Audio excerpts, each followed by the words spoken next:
What is there that I could possibly say about Disney World that hasn't already been told in obnoxiously cheery brochures?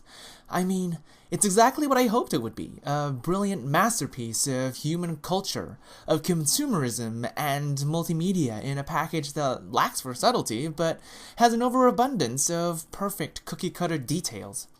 Take, for instance, the trip, not even to the parks, but on the shuttle that takes us to our resort.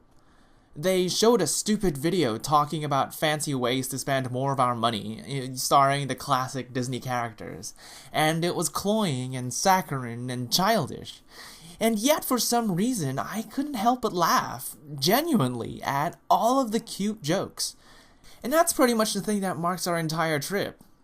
It wasn't reveling in a sense of hipsterish, jaded irony or laughing at the characters and the songs and the corny lines because it was all stupid, because it was. I was in the moment and loving it for what it is. Because as it turns out, that whole sweetness in spite of ridiculousness is exactly what Disney World is all about. I don't think you understand, though, what Disney means for me. It's essentially the keystone of my childhood. My formative years were spent in these worlds. Everything was familiar at a deeper level.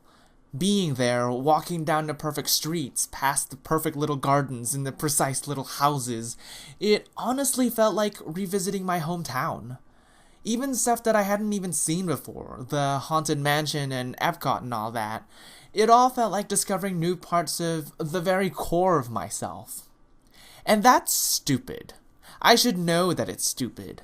I grew up on the opposite side of the world, and the fact that this all reached me is only a testament to globalization and superficial corporocratic culture. I don't care. This is the shit that made me happy when I was a kid, and it's all linked up to warm and fuzzy memories and all these incredible feels. And I have to tell you, even after decades of build-up in imperialist American propaganda, Disney World met every single one of my expectations. The one little thing, though, that bothered me is that I spent the whole time wishing I could bring my best friends over. You know that feeling you get when you have something you're just so stupidly excited about and you just want to tell everyone, but you can't because you really just have to be there to get it. And then you realize it's not quite possible because it takes a shitload of money to get there in the first place, and it's probably gonna be more than 10 years or more before you can go back, let alone bring anyone with you. So as of that moment, I had to assume that my trip to Disney World would be a once-in-a-lifetime experience. And the best way that I could figure out how to show the experience to my friends is to make this video, for you guys, right now. I know how saccharine this is, how plastic and unreal, but Disney as a whole means a lot to me, and it took being there, diving into the depth of my childhood, and loving every minute of it to understand what that meaning really is.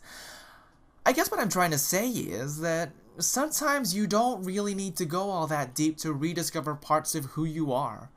There's a lot to be said for remembering what it was like to be small and full of wonder, and open to how beautiful life is.